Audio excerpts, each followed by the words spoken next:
Roethlisberger there. Where's he at in his recovery right now?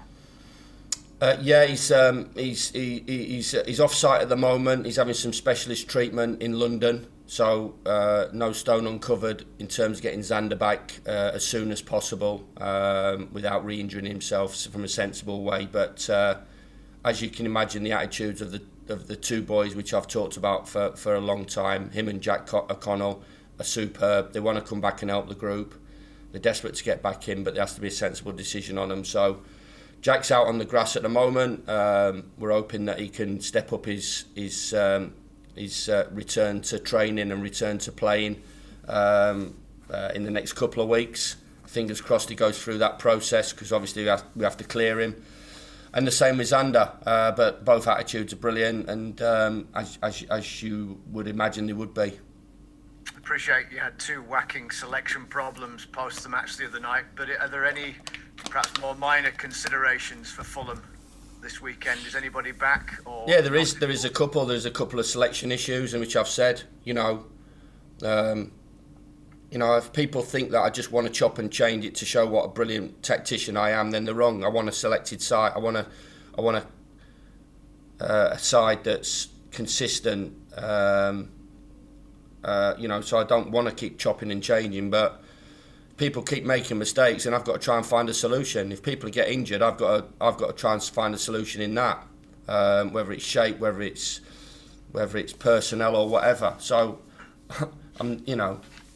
like we talked about, I'm not going to leave the best players on the bench.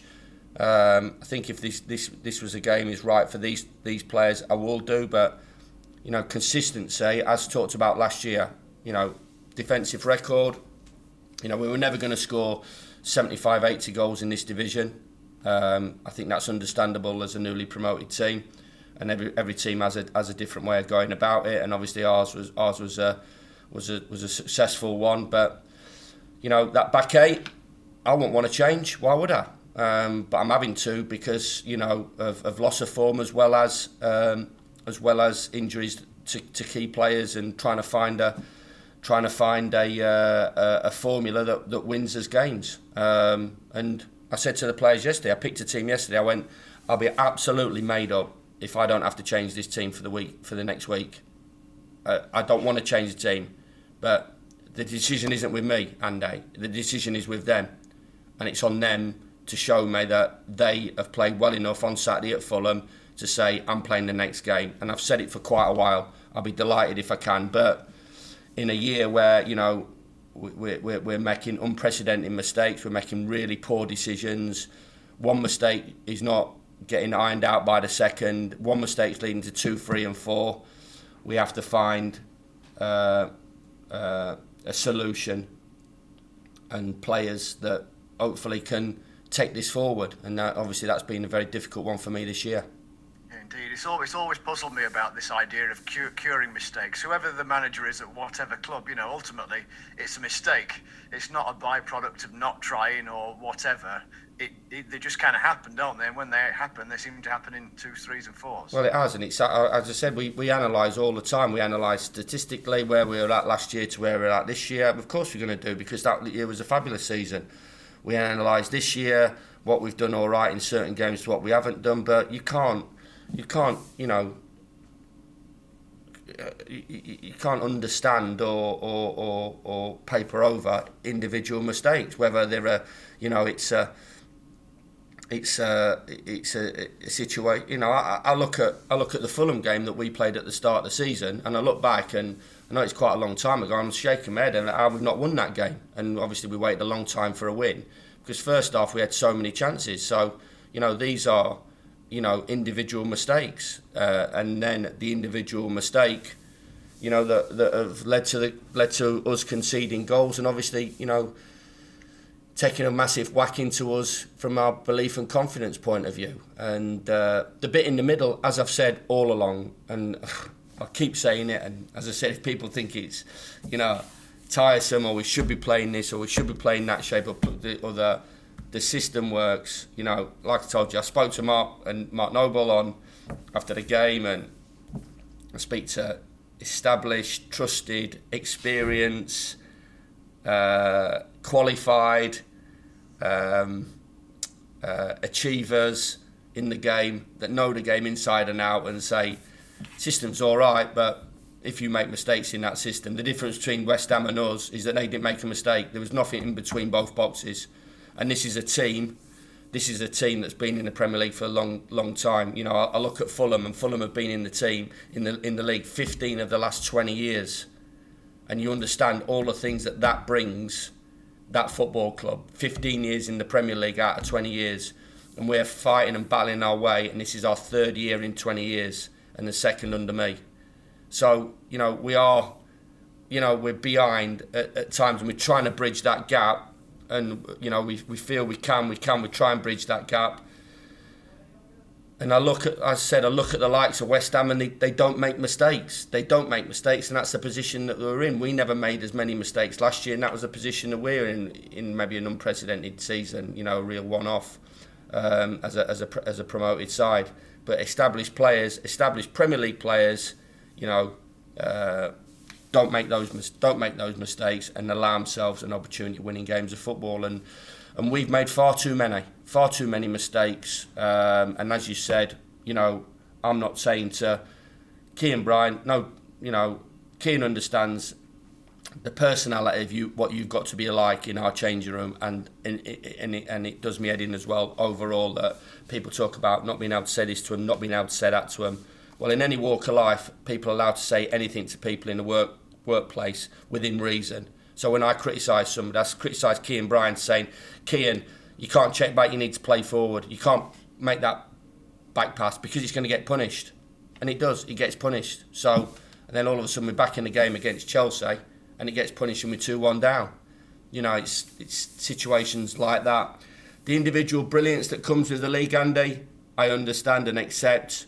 And you put your hand up to, and you understand that can happen in this league. But individual errors, consistency in performances, consistency in selections has played a huge part why we're in this position.